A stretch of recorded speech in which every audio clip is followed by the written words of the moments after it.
All right, so thanks for that, Ron. So next up we have Mr. Max Allen from Graphic Whizard. So Max is one of the sales reps at Graphic Whizard, and Graphic Whizard we are proud to be one of Graphic Whizard's top dealers for North America. And I'm looking forward to Max showcasing a few of the pieces of equipment that we have a lot of traction with. Max Allen is a very good motivational speaker. He's always got at least 10 jokes to tell, so it'll be very interesting.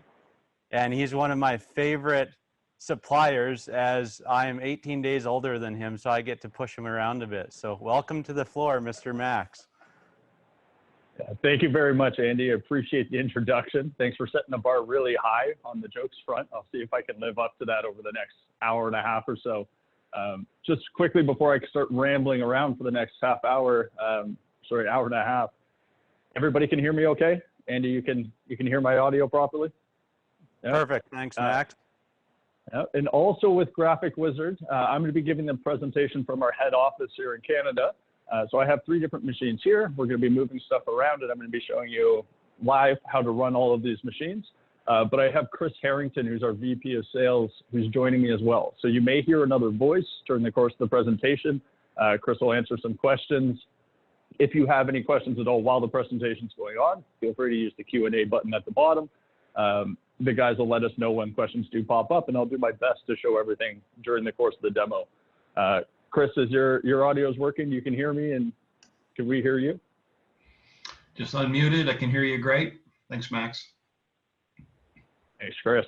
Okay, going to start with one of our more popular pieces of equipment, like Andy said, and that's the PT335 SCC Multi. This machine will slit, cut, crease, and perforate all in one pass.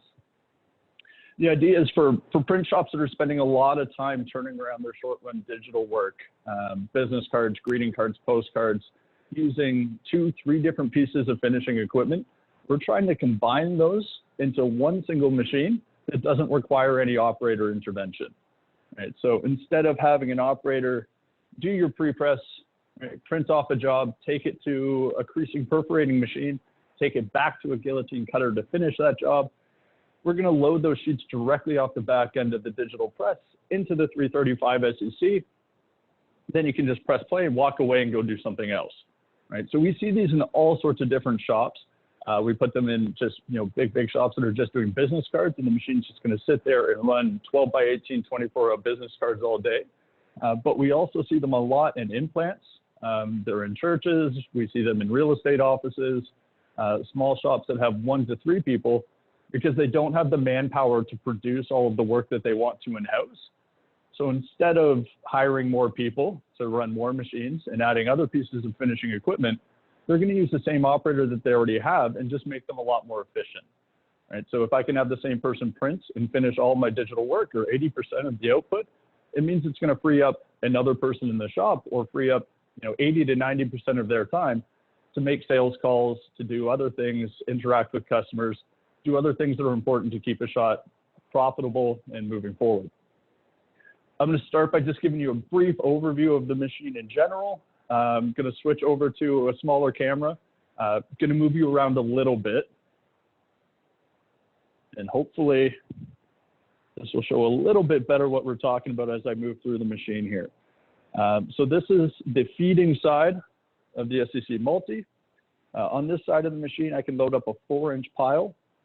You can see that I have a few different jobs in here now. Magnetic side guides that I'm just going to move into position beside my stock to make sure that it's going to hold into register. Only a couple of adjustments that I actually have to make for the feeder. One would be airflow, and then the other one's a sheet separator.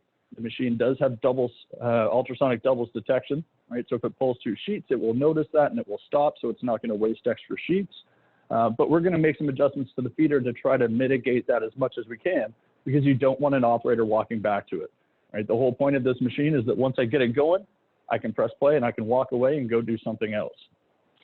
You can see here my touch screen. This is where we're going to do all the programming. I save my jobs on the machine. My full controller is built in here. I'll show you how that works a little bit later in the demonstration. This is the inside of my machine. So I've got 6 independent slitter blades. They move into position automatically based on what I program in the memory in the machine. There's a top blade and a bottom blade, so it's going to be cutting my paper from both sides, which is going to help to mitigate that toner chipping and cracking that we can see with guillotine blades, especially when they start to get dull. And these blades will last at least 1 million cuts. We have some people that have gone to 2, 3 million, right? So they're going to last a lot longer, pretty low maintenance, and I can take them apart and clear out jams in the field if I need to. And then here's my guillotine blade. Now on the back, I have a crease die and a perf die as well. So I can do cross creasing, cross perforation. And then on the exit of the machine, I have rotary tools as well. So I can do a rotary score, slits, rotary perforations, and it actually has strike perf capabilities as well, so I can do partial perforations. So over the course of my demo here in the half hour that we're going to spend on this machine, I'll show you a variety of jobs that are doing each one of those functions. We're going to start with the most popular job. This is our 12 by 18 24-up business cards. Now I'm going to switch you back over to the bigger camera so that you can see me walking back and forth and can kind of get an idea of the throughput here. But on this sheet, you'll see up in the top right-hand corner that I have a barcode reader, and then I have a register mark. Okay, so the barcode I can set up automatically using things like Fiery Impose.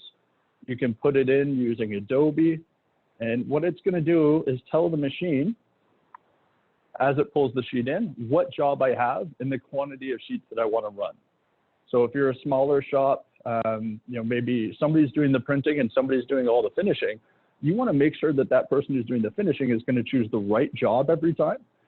You put a barcode on the sheet on the pre-press side, and then it really takes all of the guesswork out of the SCC, right? Alternatively, if it's a mix shop, maybe you have offset in the back where your finishing is and you have a digital press up front, barcoding those sheets is going to make sure that you run the same job on the back that you are on the front end, right? Because most jobs that we're running in our shops are predictable and repeatable, meaning I run this job all the time and I know I'm going to run it again. We're going to set up most of this stuff on the pre-press side to automate it so that I can just kind of drop in sheets, press play, and walk away from the machine without having to make adjustments or set anything up. Now, the second thing that I had on there that I mentioned was that register mark. And so it just looks like a right angle up in the top right-hand corner of my sheet. And the register mark is going to compensate for any digital image shift, right? So our digital presses are pretty good these days in terms of images wandering back and forth, front to back and side to side on the sheet. But because we're running different jobs repeatedly, right? I'll run it this week, I'll run it 2 weeks from now, maybe I got my machine serviced or I switched my paper stock. Having the image in the exact same spot on the sheet is unlikely. So that register mark, it's going to read each sheet as it goes through. If the image has moved, the register mark will move the same distance. And as it pulls it into the machine, it's going to read that and it will compensate the slitting, cutting, creasing to line up with the image on the sheet. Right. If there's more questions about that, just put them down in the chat and we'll make sure that we address them at the end of the demonstration. And we're back. Safety cover here has to be closed when I'm actually operating the machine. I'm going to open it up and show you a little bit from the top view as the machine's actually running. I've bypassed the safety switch in there, which you're not allowed to do, but I'm the Graphic Whizard guy, so I can do what I want. I've got this job brought up already, so it's a 12 by 18 24-up business card job. When I start up my job for the first time, I'm going to press the test button. My feeder comes up, sends the sheet in. And if you look on the back end here, I know it's a little bit dark, but I'll show you the product. I have my 12 by 18 24-up business cards coming out the back end into my card catcher.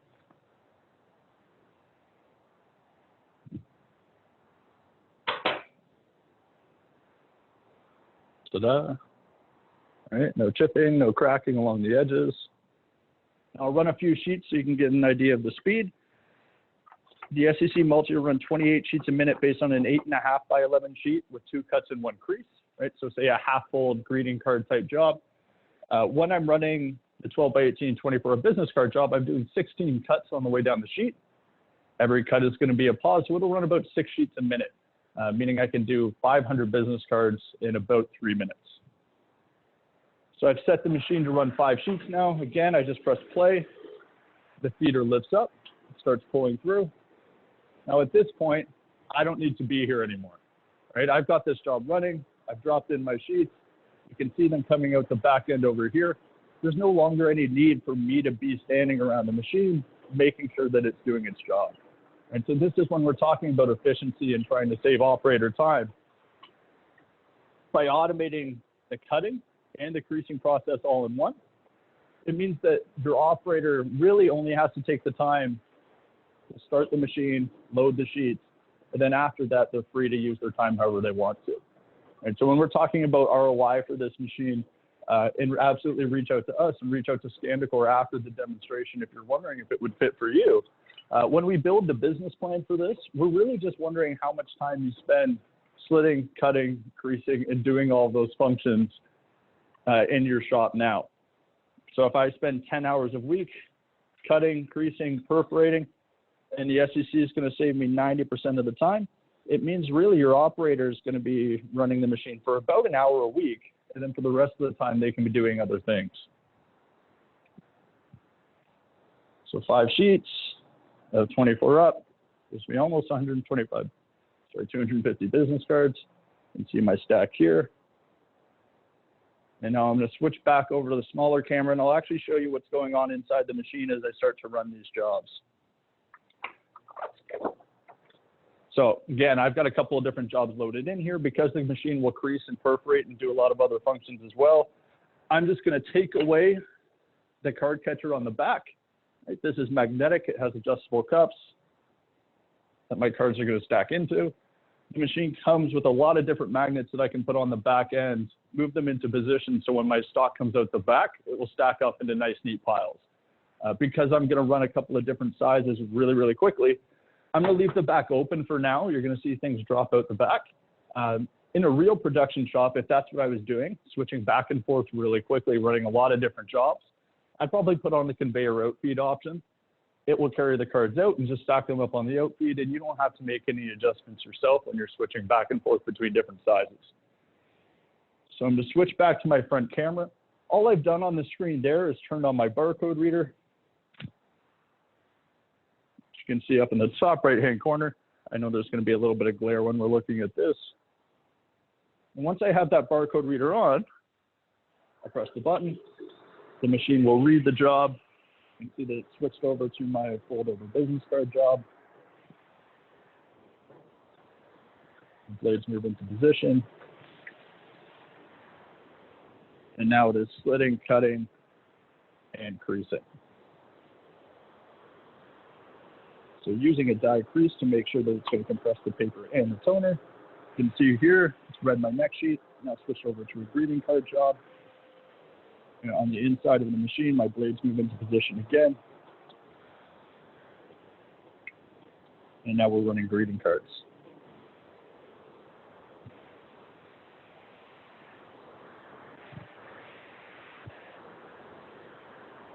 So this would be a 5x7, 4 up. You can see along the edge here that there's no toner cracking because I have my creaser die, compressing the paper and the toner. And the last one being a temp code. So again, just switches over automatically.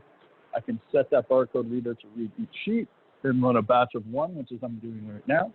I can set that to run 100 sheets, 99, 25. So if you're running batches for an individual customer, right, that wants things to be grouped together, bundled because they're going out to different offices maybe, or there's 4 different names, use the batch function, and it's going to make sure that you run exactly the number that you need to without having to stand there and watch the machine. You can unload that, box it up, and then walk away again. And so this last one that I just did here, I'm going to show you close up. There's a strike perforation just along the edge here, which I can tear. This would be a little bit easier with 2 hands. Perforation on the top, perforation on the bottom. You can see it on my screen here that I programmed that job to do my partial perforations using the rotary wheel. It's cut 2 up, and then it's also creased. All right, so I can put this together. Again, sorry for shaking you around a little bit just while I use my other hand. And it gives me a tent card using a strike perforation on the bottom, which gives me some teeth, so that that's going to sit up on its own without me having to tape or glue it. All right, so very simple job to process on the SCC. If I was doing this on a guillotine cutter, creasing machine, probably another something to perforate or using a pair of scissors to slit on the bottom, it's going to be 3 different passes, right? So I have to take that job, I have to send it through my creaser, 3 different touch points, right? Maybe the creaser skewed, right? Maybe my print was a little bit skewed and I didn't compensate properly, and I have to take it back to the guillotine, and then I have to cut or tape, do something else to actually get those things to stand up right, right? So by using the SCC with the partial perforation, the creasing and the cutting all built into it, it means that I can ship these things flat, maybe with an 8.5 by 11, just saying fold and tear, fold, and then stick it together. And you have a finished product without running the risk of, you know, having to reprint or damaging the product or making a mistake somewhere down the line, right? We all know that operators make mistakes from time to time, but the SCC doesn't. So when I press the home button here, this is bringing me back to my main screen. And I'm just going to go through a job really, really quickly. So try to follow me along as much as you can. So I'm using my smart input here, and it kind of works like an imposition software where I'm going to tell it the size of the sheet that I want to run, which would be a 12 by 18. I can adjust the depth of my crease or perforation for different stocks if I want to. And then I can put in a register mark here to compensate for that digital image shift if I think there's going to be any. Next is going to be the size of my sheet. So I have some presets in here, and this is just going to be an 11 by 17 half-fold brochure. So I press those 2 presets, and then it has my finished size. Next is going to be my gutters, right? Just like you'd use an imposition, setting up your lead offset and the gutters in between your finished products. So I'm just going to set it to take a 1/2 inch off the lead and a 1/2 inch off the side. The machine will know based on the side of my finished piece that it has to take a 1/2 inch off the other side or a 1/2 inch off the bottom, right? Same thing if I'm doing business cards. I tell it the size of my finished piece and then the gutters, and it will automatically put as many on the sheet as it can so that it matches your imposed file. The 4th step here will be creasing. So I have presets in the bottom for half folds, trifolds, open gate, close gate, right? There's 7 different presets for your common types, or you can type it in yourself wherever you want to. In this case, we're just going to use the half fold. And then my last screen here is for perforation. I'm not going to perforate this one. It gives me a preview of my 12 by 18 half fold. I'll press OK, and I'm ready to run. Right, at this point, I would test it, or I'd go back once I've run the job, save it into my memory. Sorry, I went a little bit high there. Save it into the memory, call it 11 by 17 half-fold brochure, whatever you're going to do if it's a common customer job. And then I can just recall it from the memory next time, right? So it takes about 30 seconds to program a job the first time.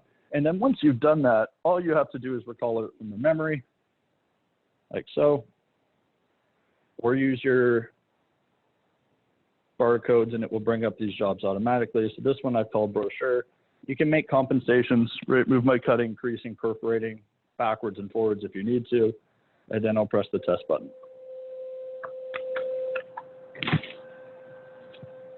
Again, blades move into position on the inside, airflow from the front, and then suction to lift up my sheet and send it through the machine. And I've got my 11/17 half-fold brochure. Right, another great feature of the machine, because everything's integrated into one, it's going to eliminate those touch points that I'm talking about. But also because everything's built into the machine nice and perpendicular, you know that it's going to fold square every time. Right, so if you look right along the edge here on this 11/17 half fold, you can't see any of the white from the inside of the sheet. Flip it over, press it down. Can't see it on this side, right? So it's folding right in half, and it would be very apparent if it wasn't because I have my white print on the inside here. This is printed digitally and it's a solid blue. Again, you can see along the edge that there's no chipping, no cracking of my toner. Now, I think I've shaken you around a little bit too much probably, and I don't want anybody to get seasick with me wandering around here. So we're going to switch back up to the top camera. I'm going to show you quickly how I switch over from creasing to perforating, and then we'll do a couple of different perforation jobs. Before I do that, because I made this look a lot more difficult than it was the first time, fold and tear, crease, crease, crease, and then I stick it together. Tank cards. So to switch from creasing to perforation, simply open the front of the machine, pull out my crease die. So this is a male and female die. It's 1 millimeter wide. We have narrow options for lighter weight stocks, and we have wider options as well. Like I mentioned before, you can also just adjust the pressure in the touchscreen. I'm going to put in my 12 TPI perf blade now. So simply load it into the machine, push it to the back, and I'm ready to perforate. Now this time, I was using the barcodes before for my crease jobs. I'm going to select these ones from the memory so you can see how quickly that one goes as well. I've already picked my 6-up ticket job. I put in my perf die, and I'm ready to go. Right? This is when I go have lunch, go talk to a customer, set up my next print job, or do something more efficient than standing around and watching the SCC do its job. So this would be 6 on a sheet, 12 by 18. It's a 6-up ticket job. This is on, most of these jobs are 12 or 14 point coded 2-sided stock. Show you a couple more of these. Just fold and tear. So that's using my cross perf die that I put in there on the front. And now I'm going to do one more job, and I'm going to use the cross perforation going this way, and I'm going to use strike perforations going that way on the machine as well. So just going to pick the right one in my feeder here. Again, go back into my memory, recall the job that I want, which would be my coupon, and press test. The blades are going to move into position on the inside. I'll probably stick around so I could watch the first one. But then after that, I'm gone. I'm doing something else, and I'm going to let the SCC do its job.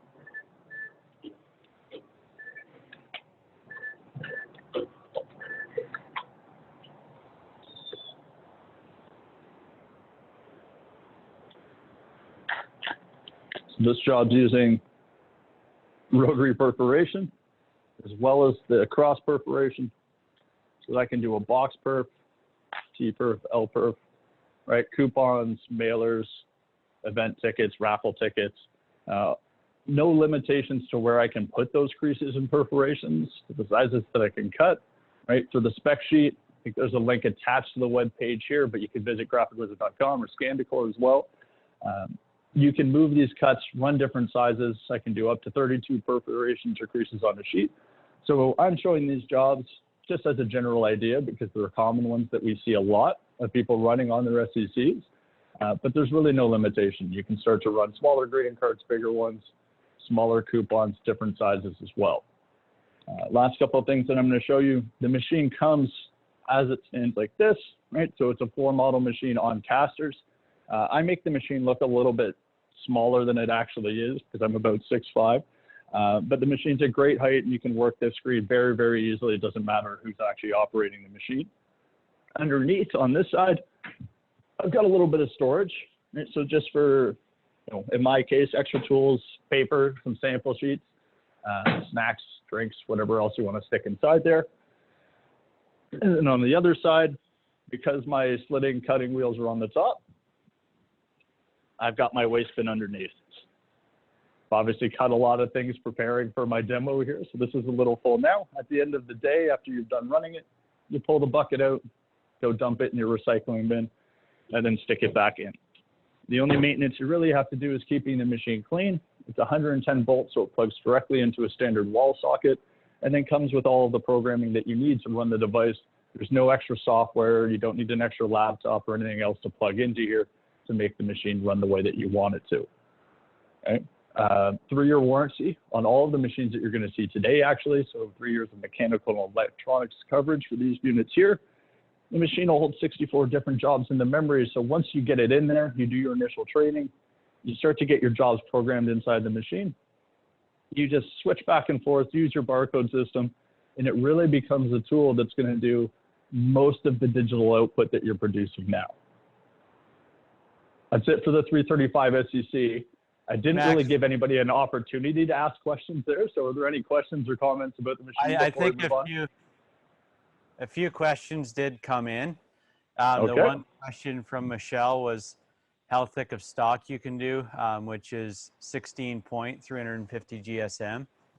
And then also another question came in as to how many business cards you can fit on the exit conveyor, as well as some questions on what options come with the machine. So the machine, when you buy it, it comes with a standard business card catcher. Do you have that there you can show us? Which holds up to 500 business cards. Should say, depending on your stock, right? If I'm running a 16 point and have a lamination on it because I bought a sleeker machine from ScanDecor, they're going to be a little bit thicker. right? So if you are doing high volumes of cards, doing a lot of business cards, the conveyor outfeed option is going to make you a lot more productive. And then the conveyor outfeed is going to hold roughly 3,000. Then another question that was asked is what perfing comes with the machine. So when you purchase the machine, is how we typically quote is the machine comes with the creasing capability. So it comes with the standard crease die, which works for pretty much the full range of stocks that you'll be using. And then the options that you'll add on at a later point is the perf die, as well as strike perfing, which you can do up to 4, and then the exit conveyor that he has on now. Perforation, it's not something that everybody does, right? A lot of the time you reach out to ScanDecor, right? We'll help you decide what jobs, what applications you're running so that we can build a quote that's going to fit you best.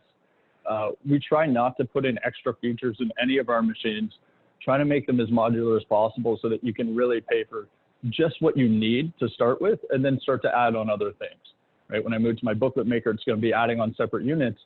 If you're looking at any of my creasing perforating machines, it's going to come standard with the creasing, and then you can add in perforation dies after. Obviously, you can have them come with the machine as well, but it's as simple as pulling them out the front of the machine and sticking in another one. So there's no need to add in a cassette or have somebody come in and install it for you. You're really just pulling out a die and sticking another one back in.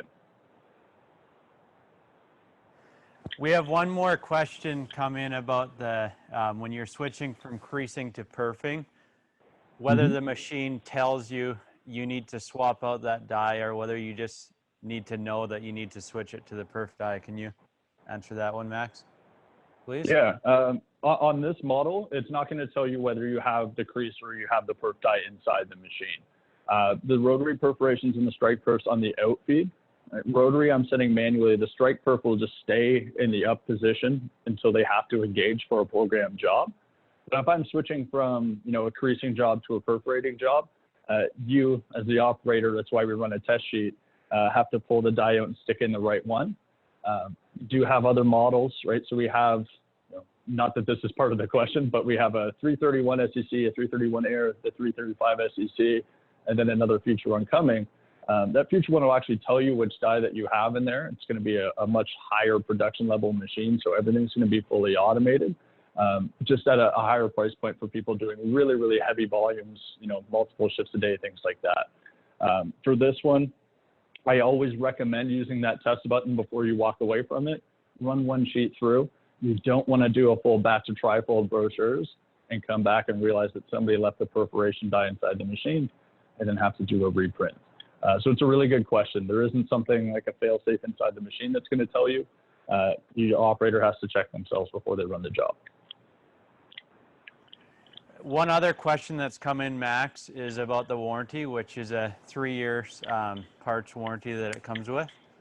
And then customer also asked the other question as to whether you need to purchase a PC or anything else to add in with the machine, which the question is no, but maybe you can, or the answer is no, but maybe you can dig into that a little more, Max. Yeah, for sure. So yeah, the warranty itself, 3 years mechanical electronic parts, right? So motors, touch screens, boards, anything inside the machine that's mechanical or electronic, we cover 100% for 3 years. Consumable parts, right? Like the blades and things like that. Generally, it's going to be outside of a couple of years depending on your volumes, but those things aren't covered because they can just wear if you use the machine a lot, which we hope you will. In terms of additional add-ons, outside of the conveyor rope feeds, adding in perforation accessories so that you can produce different products, there isn't anything that you have to purchase with the machine in order to make it work, right? So when it shows up and the guys from ScanDecor come in and they plug it into your shop and they start doing your operator training, the only thing that you need to be able to do is impose your jobs and do the printing. We're going to program the SCC after on the touch screen here, right? You saw me walk through a job and then save them into the memory. So versus some other machines, right, where you may have to have a PC plugged in to control it, or there's a small readout on the front. We're using the touch screen here to run the machine, just in general operation, to make adjustments, and to program and then save my jobs for the first time as well. just on that note, right, things like the barcode and the register marks, if you have more questions about barcode and reading register marks, how do I set up my files and how it integrates with the SCC, we do have other materials that we can send you. I'm happy to do a personalized demo as well. So reach out to the guys at Spandicor and we can set up a follow-up time where you can ask more in-depth questions and I can do a lot more talking.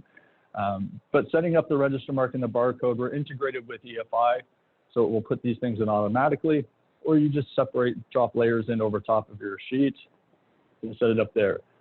So there's nothing that, you know, if you're producing jobs now, printing in-house, using a guillotine cutter and using a creasing perforating machine, there's nothing to stop you from integrating an SCC into your workflow, you know, in half a day to a day's time and have it take all of that product and start producing it on the SCC. Is that it for questions, Andy?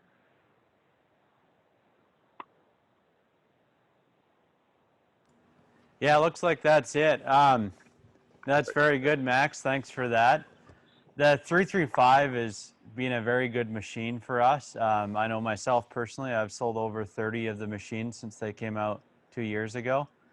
And it's been awesome to see shops and how much the level of automation and quality it brings to the shop. And you may be saying to yourself, you know, what size of shop is this machine good for? And it's good for all sizes of shops, whether it's 1 employee shops or 50. We have seen it go into shops where it might be a small shop with one or 2 employees. And the cool thing about it is it's very small in footprint. It's 110 power and it can be moved around. It's on wheels and it'll do pretty much everything a smaller shop wants to do, as it has creasing, perfing, slitting, cutting, and everything all in one machine, which a lot of shops will come to me and say, hey, I'm a small shop, I'm just getting going. What do I need for equipment? You know, I want to do creasing, I want to do perfing, I want to do cutting. And what they're envisioning is a bunch of small, cheap machines. But when you actually think about the 335 as one machine, the cost is not a lot higher. And then as your business grows, you have the machine that'll take that growth. If you come to me and buy a bunch of small machines, you might think it's cheaper because you're just adding in one machine here, depending on your needs that come in. But it's limiting your growth, whereas a 335 will allow your shop to grow.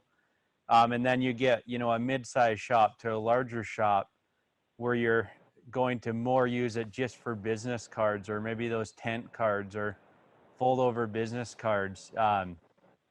It brings a whole nother level of automation and also the quality it brings to your shop. When you switch from cutting business cards on a cutter versus a 335, your chipping is going to be much better, which is something we're all concerned about right now with, you might say, cheaper paper and digital full color. Chipping is one thing that we all have issues with.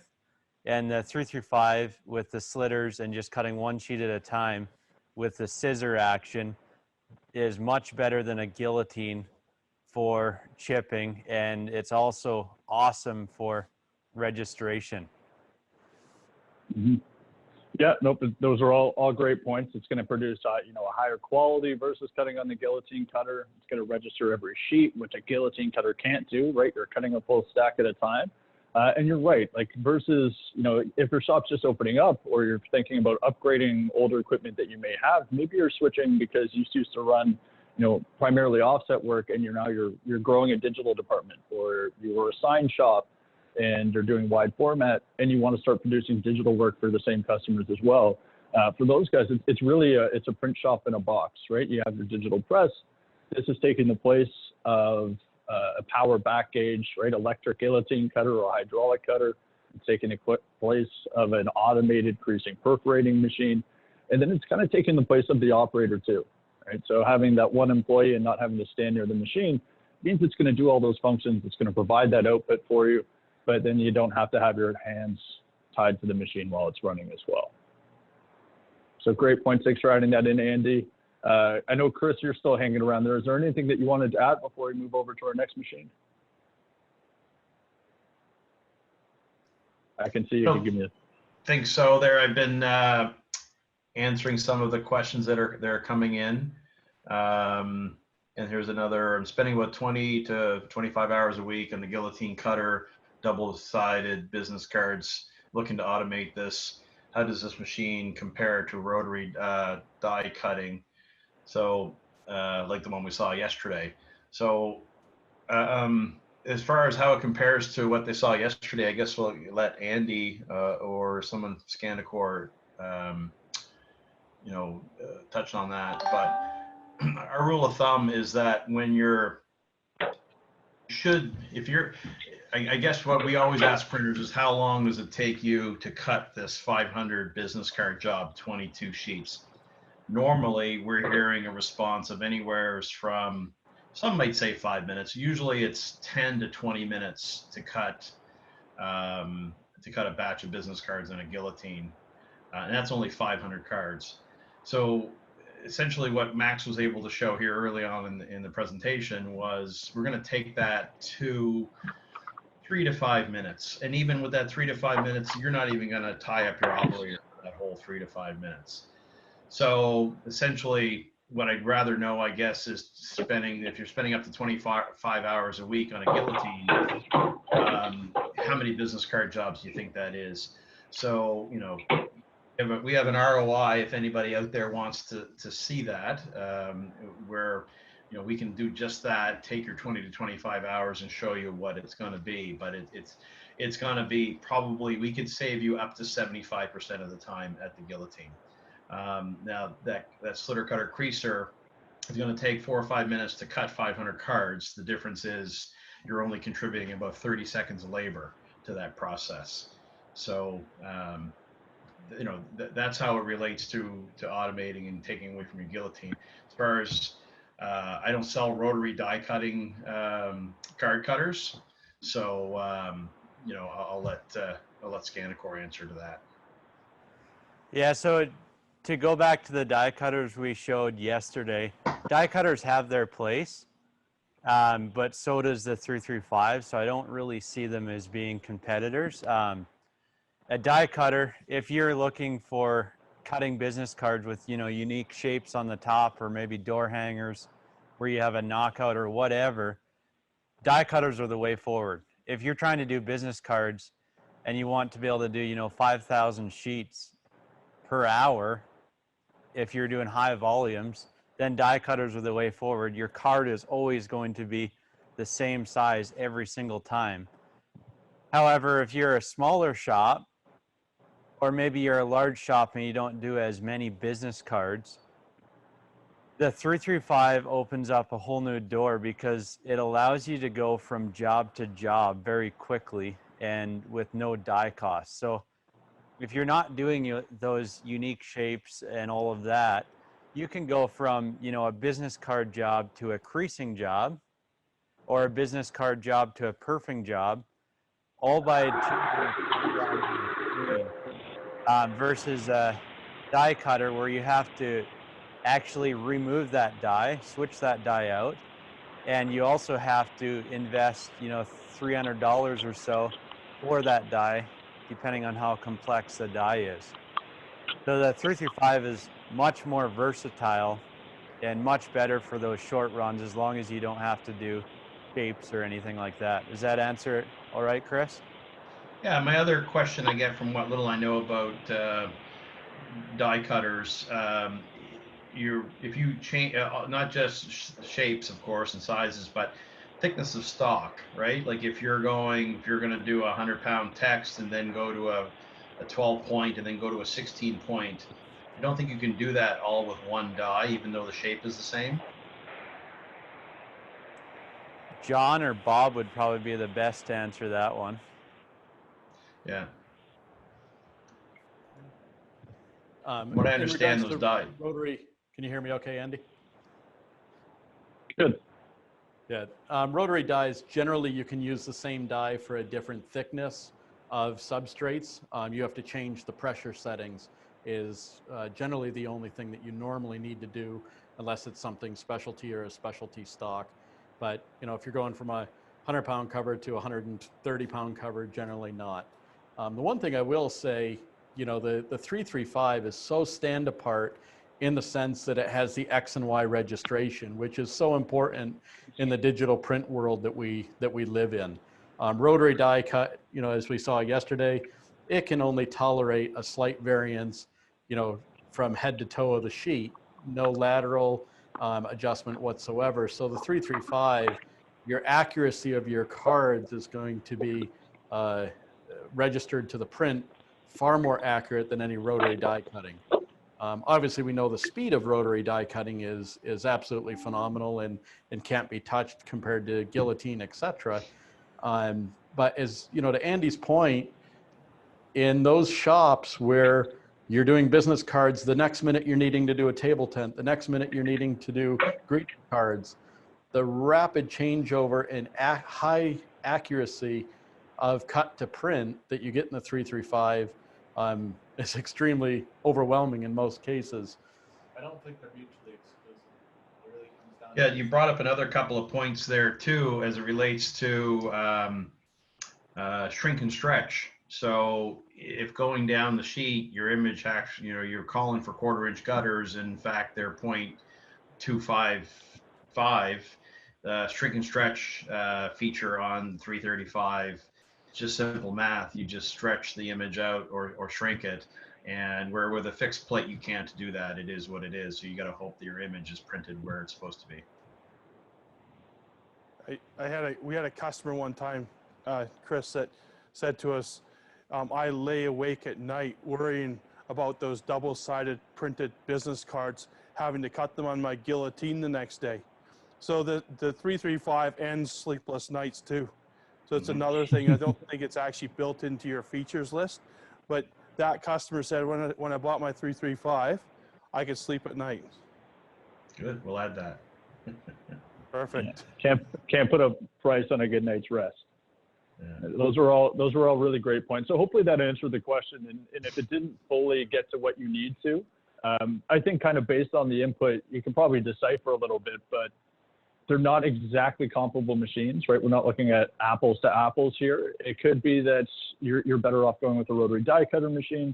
You know, if you're spending 24, 25 hours a week just doing business cards, if you're doing other jobs inside your shop, right? If you're doing greeting cards, intent cards, and fold over cards, or things that will require a lot of operator intervention and multiple steps, short run, quick turnaround things, you know, the 335 SCC would be a better option for you. So I would say take this conversation offline, right? The guys at ScanDecor can help you decide what machine will fit you the best. All good on the 335 SCC, guys?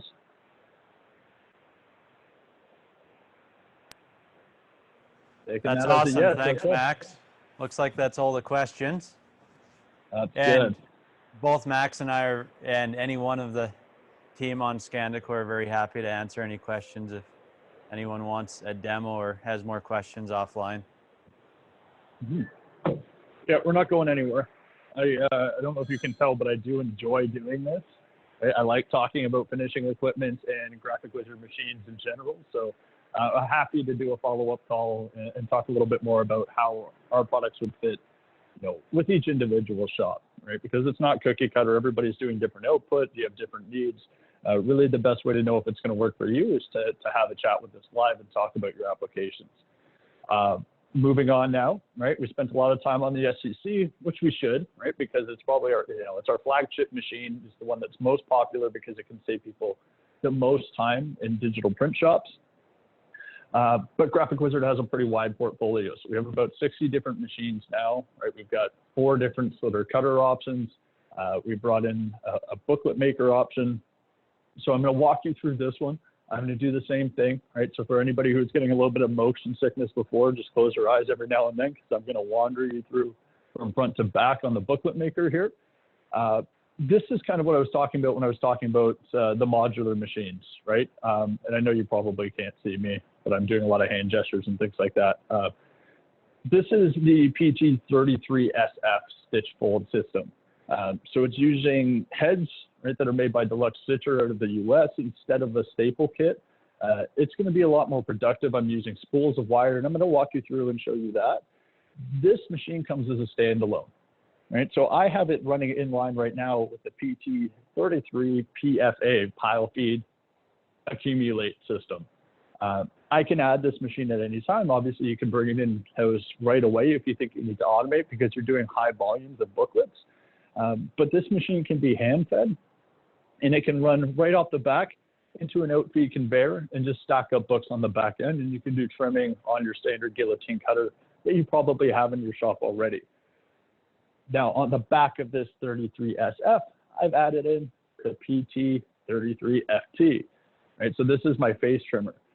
Once I'm done programming and setting up my job on the 33SF, all I'm going to do is walk in, press the menu button here, and tell the face trimmer what size I want my finished book to be. Right, so this is going to do my face trimming on my books. It goes down to 3.3 inches or so on my smallest size. So it's going to take a lot off the front end, and then my waist just goes down into the bottom. Now, again, this is something where I can start running booklets, right? Maybe you don't want to put it in line in your digital press because you don't want to throttle your speeds, right? If you're doing a lot of printing, you need to switch jobs back and forth really quickly. You don't necessarily want a Bookletmaker attached to your machine because it's going to slow it down. Right, if I get a run of 500 booklets, that's going to make, it's going to tie up my digital engine for a long time. I can't get anything else produced until that job's done running. Right, so by running flats and taking it offline, it gives me a little bit more versatility over how I can set up my jobs. Right, I can make compensations for pressure to change based on the size of my sheets. I've got active clinchers in this one versus like a staple kit that you generally find in a digital machine. So the staples are going to, hey, I keep saying staples, your stitches are going to be a little bit flatter. And I can change the position inside and outside really, really easily without having to adjust any cassettes. So I'll show you that inside. Once I've moved on from the booklets, right, if I spend a little bit too time doing my guillotine cutting, I start to get, I'm pulling up my hair a little bit. I've already got my SCC that's cutting my business cards. And now I just don't want to use my guillotine cutter at all. Then I add in the 33FT, and it will do my face trim for me and make you a little bit more productive and take another step out of your production process. Right, so the machine, as you can see it from here, front to back, we call it the 33SFTS. But obviously, each of these individual models are outlined on our website. Reach out to the Scanner Core guys if you have questions, maybe just about the stitch folds, or just about face trimming, or just about pile feeding into a Bookletmaker. Now, I'm going to switch over. I'm going to do that thing too where I shake you around a little bit so I can show you a little bit more of what's going on inside the machine. And then we're going to run some books. Okay. So this side here is the 33 PFA. So this is my pile feed accumulator. All right, so we call it that because on this side of the machine, I'm limited by my cord, so I can't go all the way around so that you can see it here. But I have an 8-inch pile feeder. Right? I press the button here, it's going to drop. You can see that that's pretty high pile height capacity. I've got automated side guides, so it's a center register. Just press open and close here, and that's going to automatically close in to keep my sheets from sliding back and forth from side to side.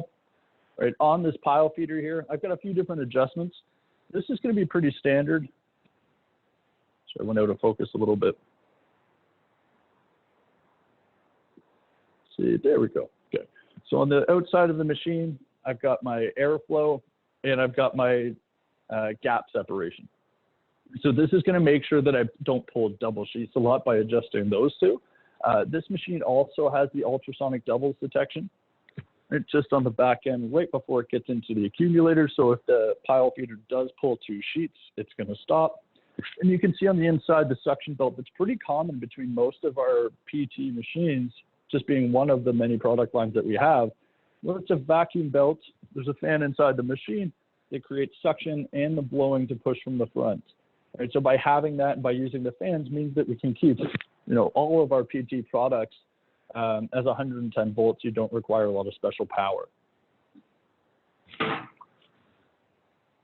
On the front here, I can adjust my air intensity, change the suction intensity to actually lift those sheets up, and then adjust my speed. Now the only other thing I'm going to do is press the menu button here, set the batch, right? So how many sheets I want to run and how many pages for each book. And I can pick single, which would be to run one book. After I've run that one book, I can change it to just do a cyclical thing and run the full feeder. Or I can go right off the bat because I'm confident in this Graphic Whizard piece of equipment and set it up to run 8 books right off the bat, knowing that they're all going to come out looking perfect. Enter. Right, just like on the other machine, I have batches here, so I can set it up to run 10 books, 25 books. You can set it to 100 and just have it run whatever you have in the feeder here. Once the machine runs out of paper, it's just going to stop. The table drops back down and you can reload it. Moving along. That's obviously the pile feed portion of the PFA. So right in the middle here, we have the accumulator. Yeah, that went out of focus, so I'm just gonna switch back. I'll talk to you about a little bit of this stuff before, and then I'll move this back over just so we can see inside of the stitch fold system as well. I'm already shaking you around. I don't want it to be fuzzy for you too. So in between the pile feed system and the stitch fold, generally right here is where my stitch fold system would end. Right? So it has a couple of guides so that I can put my sheets in, make sure they stay in register. It does a tail jog and do a side jog, and that's all built into the stitch fold system. But in between my pile feeder and the stitch fold, I've got an accumulator that's going to gather the sheets for my sets of booklets, hold it in here until I have a complete set, and then it feeds that down into the stitch fold system, right?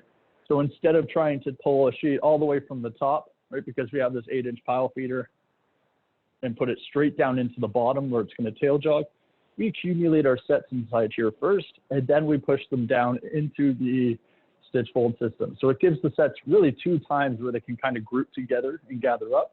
I know everybody faces a little bit of static issues, right? Keeping things in registration is always a problem when we're running any piece of digital finishing equipment. Not a problem if you have the right tools in place. So by adding the accumulator, having the tail jog and having the side jog, it means that we can run these books knowing that I'm not going to have a skew issue as I go through the machine. Okay, so I'm going to move you back over to the closed camera and talk a little bit more about the stitch fold. Hopefully I've got my focus back in and everybody can see exactly what I'm talking about. That looks pretty good to me. Right, so this would be the accumulator. This is where my sets are going to gather, and then it pushes it down inside the Bookletmaker here. So this is the 33SF. Right, you can see my spools of wire on the back end over here, just running up through the heads and down into the bottom. Right, really simple adjustments. These stitch heads aren't manufactured by Graphic Whizard. Right? We're distributing the rest of the equipment, but these come from Deluxe Stitcher out of the US. Their head office is in the Chicago area. So parts, Graphic Whizard's keeping in stock. Scandicore sells these heads on a couple of different machines, and I'm sure they're stocking parts. And then there's going to be parts coming out of Chicago as well. So really, you've got 3 different levels of support for at least the heads here. And the rest of the Graphic Whizard equipment has that same warranty I was talking about earlier. And you get to chat with me and Chris, my technical team, and all the folks over at Scandicore as well. A couple of really simple adjustments that I can make here. So I'm not going to go through threading the heads because it's going to take some time. And I went a little bit over on my last segment. But the wire's coming off the back, right? It's going through a felt pad here that I'm just going to keep lubricated, oiled. And that's just going to help the wire feed through the rest of the system and reduce a little bit of friction so that your heads don't wear, right? The nicest thing about using stitching heads so you get staples, or one, like I can make adjustments. I've got the clinchers on the bottom, so it's going to lay nice and flat, but it's also a lot more efficient and economical, right? So I'm going to get a lot more staples, a lot more stitches out of using a spool than I would out of a staple cartridge. So it's going to run your cost per book a lot lower than if I was using something in line, or if I'm using a machine that just uses staple heads. To adjust my stitch length, really, really simple adjustment. I just move the little tab on the front. And then on the outside here, there's a single locking lever. I lift up, that releases my head. Right, so you can see along the top here that I have a ruler. Once I lift up that side guide here, the heads become unlocked. I can slide them back and forth on the rail to adjust my left to right position. Right, so If you're running a narrow book, right, you're doing like a small CD size booklet, I can bring my heads in. If you're running something a little bit bigger, you're doing a portfolio magazines, I can push those out a little bit more. Setup inside the machine here, very, very simple. So I have 2 thumb screws, the knobs on the front. I'm going to loosen these off, and my side guides move inside and out. All you're going to do is put in a sheet ahead of time. Make sure you line up your side guide so that it's nice and centered in between your stitcher heads. And then keep the side guide over here just tight enough that it touches the side of the sheet, right? You can see that this one's moving in and out. So that's my side jog.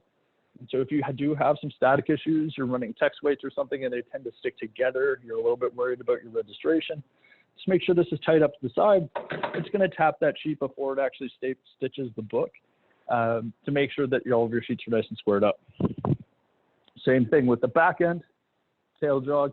So this is just going to tap the top of the sheets, making sure they're all the way down to the bottom of the plate there to make sure that all of my sheets are going to be registered properly so it folds right in half. Now, a couple of adjustments for my fold down at the bottom here, but the only really thing that I need to adjust on the stitch fold system is here, right? So you can see my power cord's there, 110, connected to the feeder, but I've got a knob on the front, and this is just moving my back gauge. Okay, so when I'm setting up my book, all you're going to do is wheel this wheel forwards and backwards.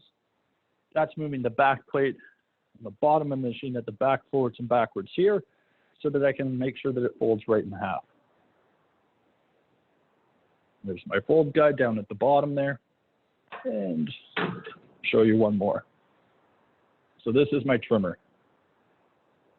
Right, so the 33FT plugs into the stitch fold system. Like I said, setup's going to be really, really easy here. All I do is press the menu button, choose either bypass to have it come out the back without being trimmed, or I press the trim button. Tell the machine how fast I want the conveyor outfeed to work, and then I just type in a finished length. So this one would be 8.5 inches long because I'm running an 11 by 18 booklet. We want it to be 8.5 by 11 finished. So once I've typed in the length, that's going to adjust automatically.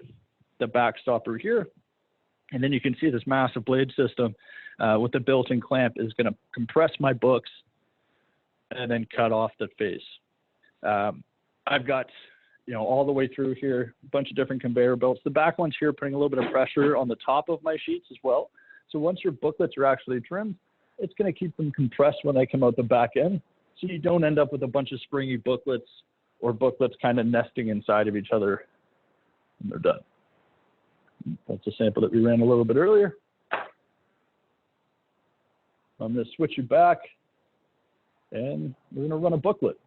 If you have questions or if there's anything that you do want to see me do a close-up on or explain a little bit further, just put it in the Q&A, and once we're done running our books here, we'll address those for you.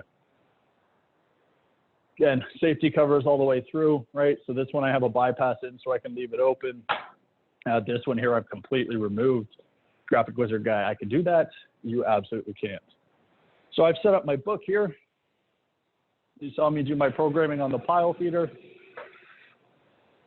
Going down into the stitch fold system.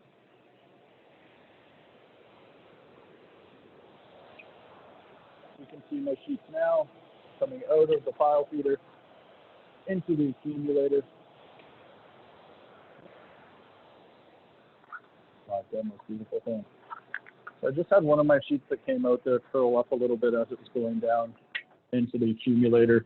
The machine gives me an error, right? Tells me that there was a jam at the outfeed.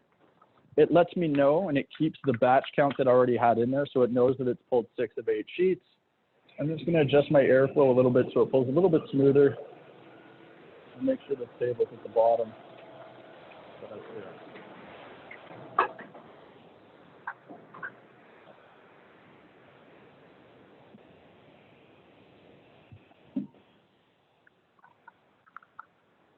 So you can see my first book that came out the back, stitches along the edge, the face trim, nice and clean along the front, right? And this one using a single blade going down onto kind of a right angle. But you can see along the edge here where I have my toner, no chipping or cracking as well.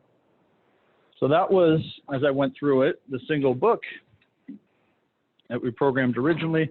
So we're going to change it over to cyclical. I'm going to move that guide up a little bit, and we'll run some more books.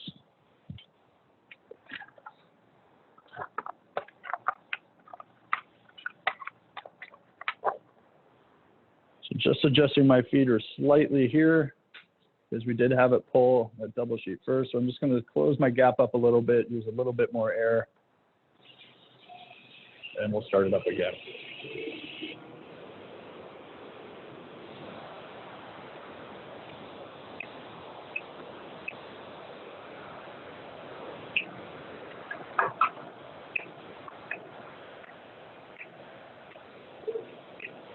You can see it's pulling 8 sheets in this case for my product catalog.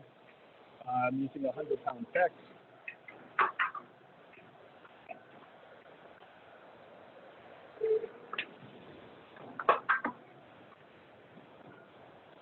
I'm going to switch back over here so you can see my booklets coming out of the back end.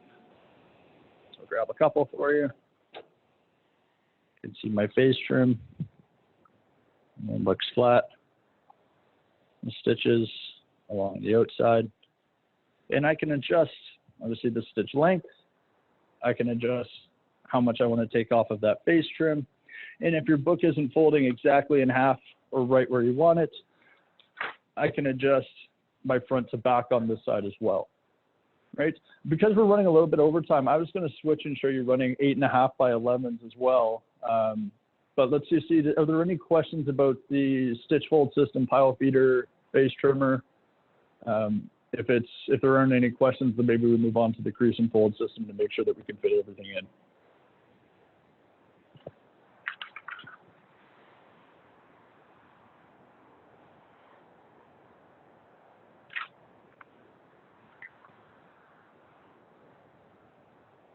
I'm going to take that as Max, got a question. no questions yet. Yeah, Yeah, sure. What's the smallest finished booklet size for that machine? That is a good question. So the maximum size, which I honestly am not sure if I actually told everybody, is going to be at 13 by 19. The minimum output size is 5.5 inches wide by 3 1/8 inches long if I'm using my face trim, right? Because the face trimmer can take you down to a 3.15 inch long book. If I'm not using that face trim, then it's 5.5 inches wide by 4 1/4 inches long for the face of my book. Awesome. Thank you. Absolutely. I'm going to start with this presentation. If there's any lingering questions about the Bookletmaker, again, specs are on the website. I can set up another demo, and we're happy to show you running your product or other finished product as well. It kind of sounded like somebody else had something to add. I was just going to add there, Max, I think you covered it very well, but the cool thing about the GW Bookletmaker is that it comes in 3 pieces. So it fits, we were really excited here at Scandicor when it came on the market, as it fits it has a very nice market spot where there's not a lot of competition. So it's a very good machine for a shop that needs, an auto feed, as well as it's a great machine for smaller shops getting into booklet making, as they can just purchase the Bookletmaker and then at a later date add in the face trimmer, add in the sheet feeder, which it makes it a very nice machine for someone getting into booklet making and being able to align themselves for the future. Mm-hmm. Yep, it's a great point, Andy. Thanks for reiterating a little bit. Being modular, like this system is here that I'm about to touch on as well.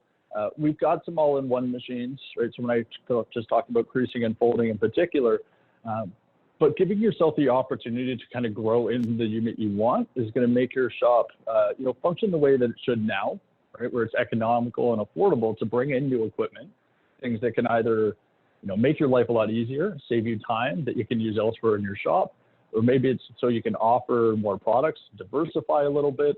It's just giving you more options and more versatility. So talking about creasing and folding, creasing I'm sure most people that are printing digitally know why we do it and why we need it. So using a crease die as opposed to something like a rotary score that used to be pretty common is using a male and female die, compressing paper in the toner so that when I go to fold it over, that paper grain doesn't pull apart and I don't end up with cracking along the edge of my sheets, right? So if I don't use a creasing die and I try to fold something that's printed digitally, most of the time what you're going to see along the edge, something like this, is a little bit of white. And I don't know how clear that camera is there. But the paper grain starts to flake apart, right? And then once it does that, the toner doesn't have anything to hold on to, so it's going to start to crack along the edges, right? So you print this beautiful finished piece, you take it to your machine, it's not a Graphic Whizard, and then it goes to get delivered to your customer, and there's cracking along the edges, or there's toner chipping, and it just doesn't present itself the way that you want to. So to try to heighten your work a little bit, Graphic Whizard has a ton of different creasing options. So it's something that we really started in. And we've got multiple different steps. So I've got a hand-fed creaser, right? 13 by 19 sheet sizes still, so I can run digital output, but I'm just pushing the sheets through myself. And then we start to move up, and we have machines that have pile feeders, obviously touchscreen programming, very similar to the 335 SCC that we started with here. And then we can add in other units like the independent knife folder that I have behind it now. So to start with, and this is really a machine where we see people go with an all-in-one version of this, right? We call this one the 335 CKF. I've cut off a little bit there, but you can trust me, that's what it's called. And then we have a 335 AKF as well, right? So really, it's the same unit, the 335 A Plus Multi and the 33 IKF combined together to be the 335 CKF creaser knife fold. I've got a helper in the background there that helped me there and saved me a little bit. When I put these two units together, it's going to be pretty similar on the feeding side. It runs about the same speeds and has similar capabilities, but I'm taking out this register table that I have in between. So for more space conscious shops, obviously if you're renting or you own space downtown, right, where rent is at a premium, where space is really, really expensive, you don't have a lot of floor space and you're going to want a machine with a smaller footprint. Well, then I go with the model that's the AKF, the combined version, and it takes up a lot less space. Going this way, obviously, for those shops like Andy was talking about, that maybe don't have a creaser yet, or they have an old rotary scoring machine and the results just aren't as good as they want it to be when they're running heavier cover weights. You can move into a creasing perforating machine like this one. It's 110 volts, 4-inch pile feeder that runs a 13 by 26.5-inch long sheet. Just on my feeder table here. You can actually run up to a 43-inch long sheet as well if you support the back end. Once I've done a lot of creasing, right? I'm doing a lot of creasing, I'm doing a lot of perforating, and I'm hand folding, or maybe I'm putting it back into, an old bomb machine or a tabletop folder that really isn't built for cardstock, then I'm going to add in the 33 IKF, right? So by keeping this modular, it means that I don't have to put in the additional investment to get a creaser folder right away. I can start creasing and perforating and maybe using a folder that isn't really meant for it. But we all know that we use machines that we probably shouldn't all the time, and we put media in our printers we probably shouldn't. And even though I've told you the specs on the SCC, if you get one of those, you're going to put something inside that you're not supposed to as well. Not saying that's okay. I'm just saying I know that people do it. So when you're going with the 33 IKF, the knife folding system on the back end, we know all about creasing and perforating. Maybe we don't know what knife folders are versus a buckle folder. What a buckle folder is going to do, right, like a bomb or stall or your tabletop version, sends the sheet in, hits a backstop. You can see when I stuck one like this, it creates a little bit of a buckle on the sheet. It uses fold rollers and pulls the sheet through, but it's really forcing it in between those fold rollers. And when you're running heavier weight stocks, it can make those things crack. Right? So by creasing, I'm creating fault lines in my sheet so that when it folds over, it's going to do a lot better job. It's going to look nicer. And the chances of it cracking are a lot smaller. But then if I take that sheet and stick it back into a folder that it's not meant for, it's going to compress that stock too much.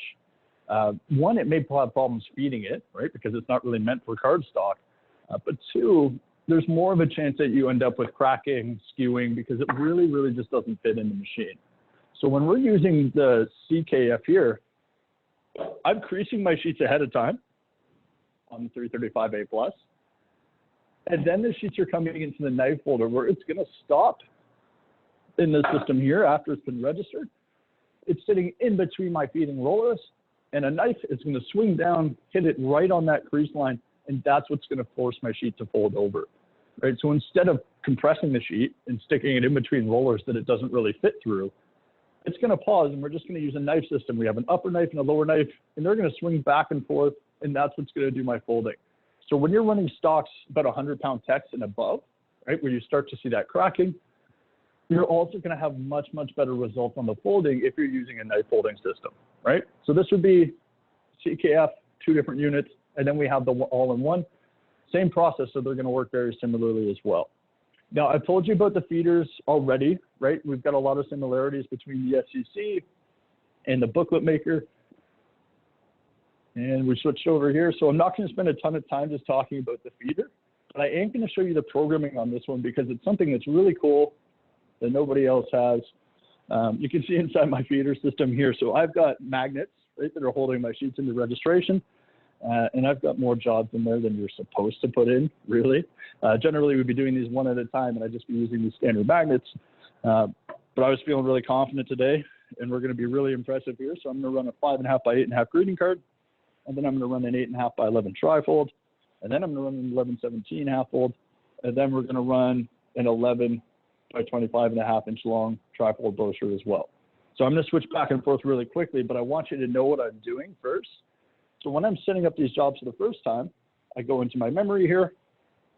I can either open a job that I have saved in the memory, right? In this case, the GC would be my greeting card, but I'm not going to cheat this time, and I'm actually go through from the start to the end, right? Just like on the SCC, jobs that are predictable and repeatable, if you're going to run trifolds that are 8.5 by 11 all the time, don't do this, right? Don't go through and clear out values and program your job from scratch.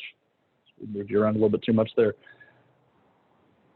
Save those jobs into the memory, have your 8.5 by 11 trifold that's already set up, and then you don't have to worry about actually going through this process every time.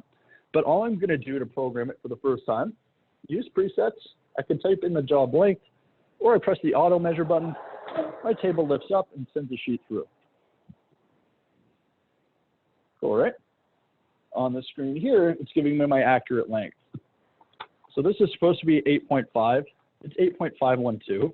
All right, I cut some of these things on a guillotine cutter. SCC would be a little bit more accurate, but that's really, really close, right? That's about all we can ask for.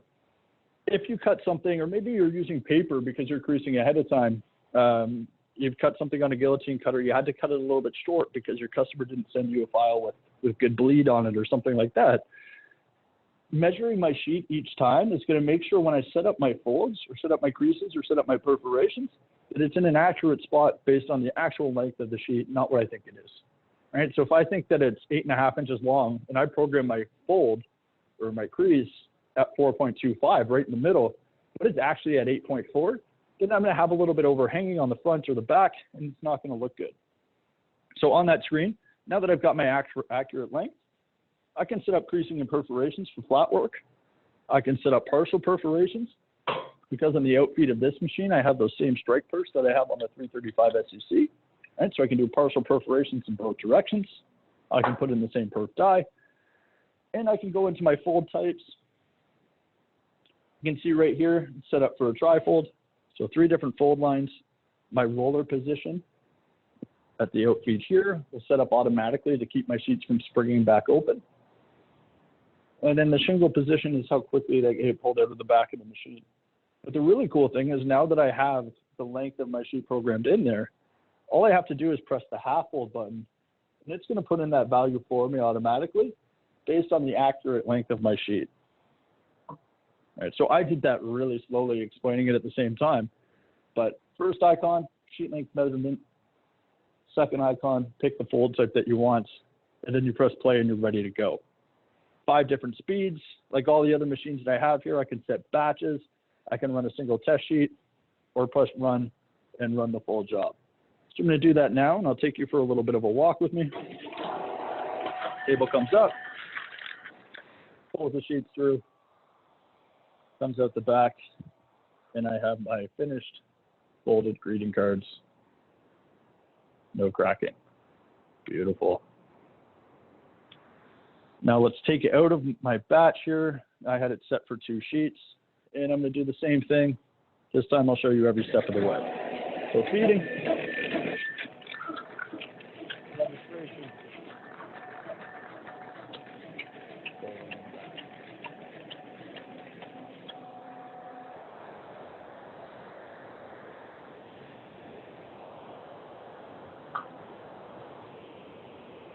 Good thing they're recording this demo because that went so fast you might have missed that if you blinked. But there's my stack of 8.5 by 5.5 greeting card half folds. Digitally printed. This is on a 12.2 foot stock. Okay. Stop there. Now I'm going to take some of these products off the back just so I don't make a huge mess. Show them to you one more time so you don't forget about it.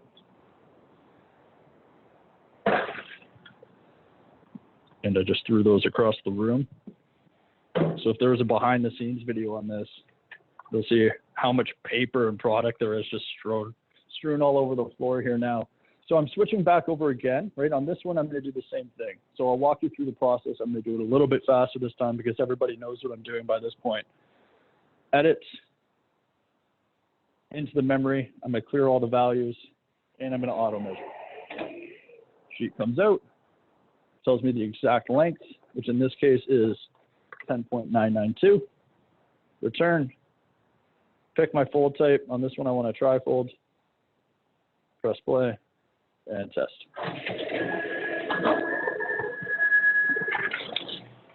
So that's from start to finish how I'm going to program a trifold brochure. Again, along my edges. Beautiful Graphic Whizard products on there. You can mail this to if you need to. Right. And then on the edge here, we've got a business reply card. This would be a sample of something that I may use that partial perforation for. And so anybody who stuck around from the first part of the demonstration saw the strike perf and the cross perf capabilities. And you better believe I'm going to show you that stuff too, because I'm going to show off all the features the machine has. But this is the type of job that we'd see, pretty common, and something that maybe most print shops wouldn't go after, because they don't have the capabilities to do partial perforation. Maybe because they don't have a folder, they don't have a creasing machine that's automated, so it takes them too long to do a type of product like this. But we can run this, 8.5 by 11 and running a half fold. We can do about 7,000 of those an hour, right? So all you're doing is really loading up the 4-inch pile feeder, doing that programming that I just did right off the bat, and then pressing play. And like the rest of my machines here, I'm trying to automate the post process.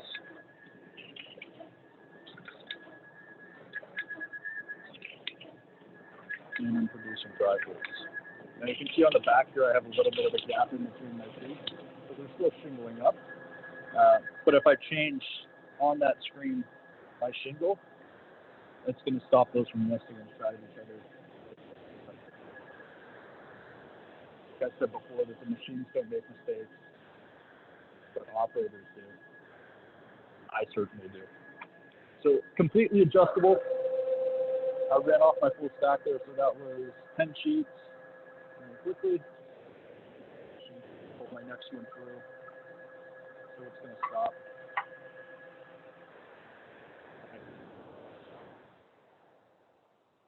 There you go. So just to show you, right, what I actually have to do to get that job to change over, I'm going to go back to my screen here. I turned off my folder. Do the same thing with this one. I'm going to take off my side guides. And so you can see that my sides are now set up for that 11-inch wide sheet. Got a back guide here as well. And all I have to do is go back into that run screen. And right along here, that was my sheet size. This was the fold type. And there's my shingle at the bottom. All right, so my roller position was in a good spot, right? The roller going here, keeping my sheets from popping back open. But by making that shingle a little bit smaller, I'm going to put the sheets on top of each other so that they don't nest inside. Now, going back through, and we're going to do this process again. So yes, I want to clear all values. By doing that, right, I start my new job. I can pick one of the presets here if I want to, or I can just use the auto measure function again. And I'm going to switch back over to the top camera and I will show you these two machines doing the auto setup, and I'm going to run two different jobs. So initially I'm going to run the 11 by 17 half folds, then we're going to switch over and we're going to run the 11 by 25.5 inch long brochure as well.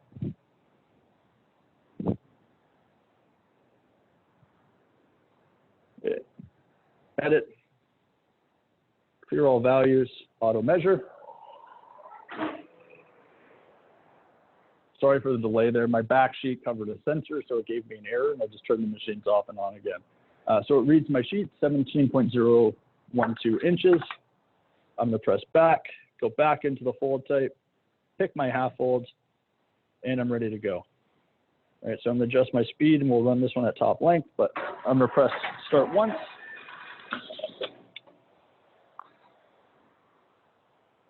And you can see my half folds here. Right. You can see when I'm closing it from both sides, you can't see any of the white from the inside. So I know it's right in half there. If you like perfect. Now I'm going to take off the test button and we're going to do the same thing. We're just going to run a bunch of these sheets.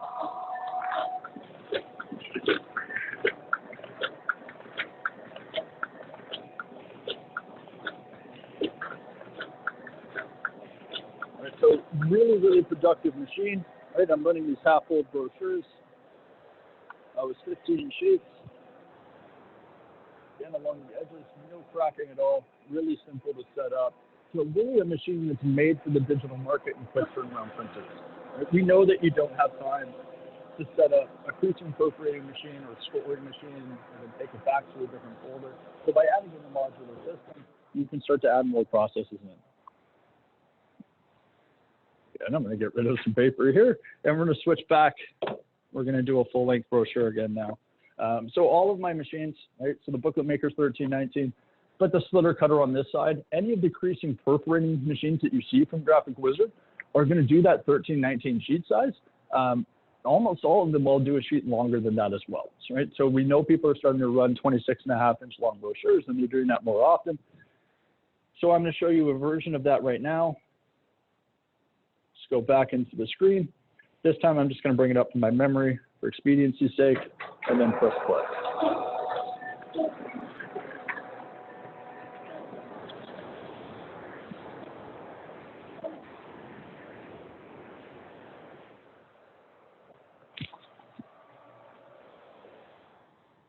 Hopefully nobody actually wanted to see that since I just stood right in front of the machine while it was doing the folding. All right, but those are my brochures. Just like on the SCC, I've got forward and back compensation, right? So I can move my creases and perforations forwards or backwards. If I need to line up with a color break on a page or if it's not folding quite square.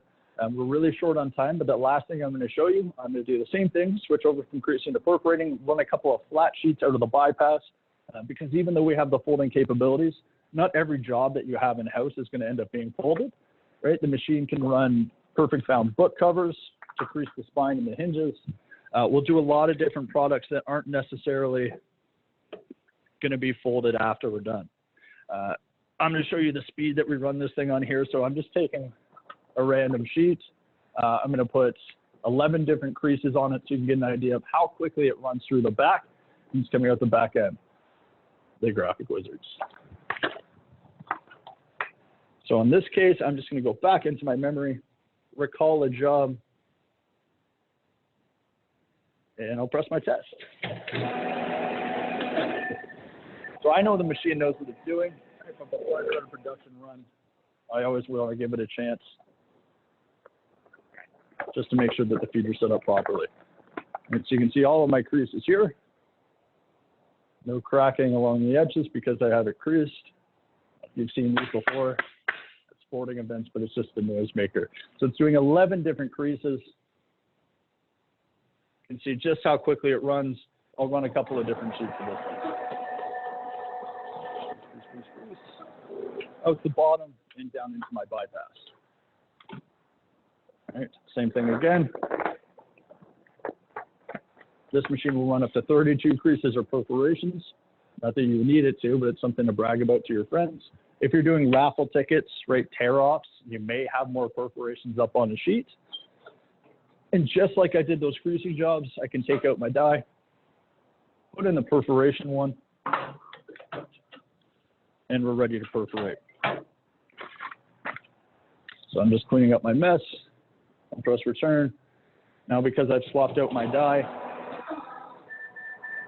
going through the same 11 hits.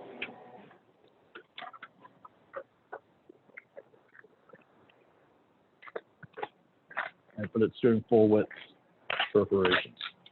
All right, then just like the SCC, I can perforate in both directions, change the position of these to within thousandths of an inch of each other so that I can do CD wraparounds and book covers and all sorts of different products using the same equipment, saving them into the memory to automate my process and to keep my operators away from running machines so that they can do other things in the shop and be more productive.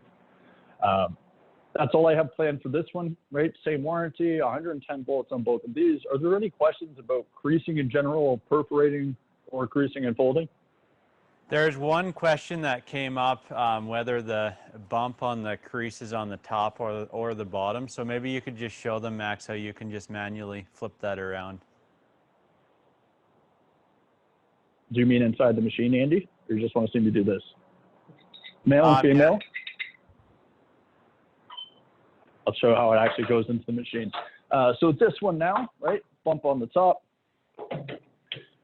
compress the die, slide it into the channel, take it back out, flip it the other way, and stick it back in. So yeah, it's a great question because depending on which way, if you're doing like a half-wall brochure, if you want it to fold towards that point, or if you want it to have a more square spine, you may rotate your die.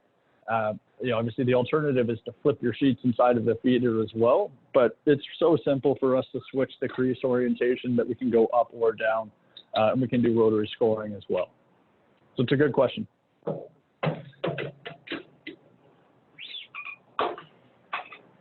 Anything to add from the knowledgeable panel over at Scandicore?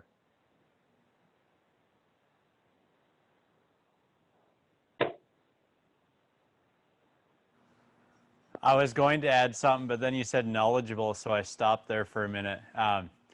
But one comment I would make about the creaser folder is, I know I've already spoke about it with all the other equipment, but you can purchase that 335 as just a creaser and then add in the folder at a later point.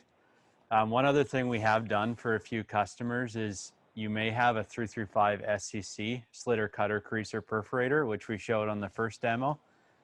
And you want to add in folding for that. So that folder can be purchased as a separate folder and run that in line with the 335 SCC. Now, it's not exactly designed for that. You cannot, it does not communicate between the slitter and the folder. So you have to manually set up both machines.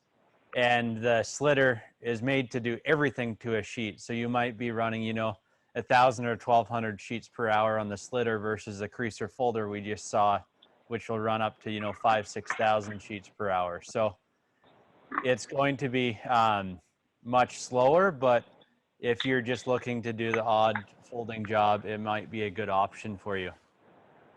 Yeah, that's a great point. And yeah, one of the benefits of having modular systems like this, because it's an independent knife folder, doesn't necessarily have to be a Graphic Whizard creaser, right? When it's running in line with this one, it communicates, but it can go in line with the slitter cutter creaser as well, right? Maximum speed of an SCC being a little bit slower because it's doing multiple processes and needs to keep the cutting and registration. So it's not going to be quite as productive if I'm just doing, 8.5 by 11 trifolds all the time. I'm faster to cut a stack on a guillotine cutter and put them into a crease and fold machine that's at 7,000 sheets an hour, right? If I'm doing business cards, greeting cards, short run brochures, right? 11/17s, menus for restaurants or real estate offices for showings on Friday that they need right away. Well, those things are really fast to put into the slitter cutter creaser, and then I can add the independent knife folder after to complete that process in one pass, right? So again, for shops that maybe don't have the manpower or don't want to have 15 different pieces of equipment. Print shop in a box, crease and fold units to try to automate those processes and remove touch points so you have less reprints and you have more productive finishing equipment. That's Well, awesome. Thanks, Max. I think we're out Oh, of I time now, appreciate but it. appreciate the support that Graphic Whizard shows to us and to Print to Finish.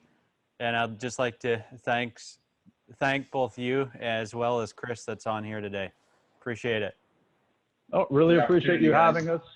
If anybody has questions, comments, anything after that, obviously they'll reach out to you, and I'm really happy to get involved as well. So thanks again for having us.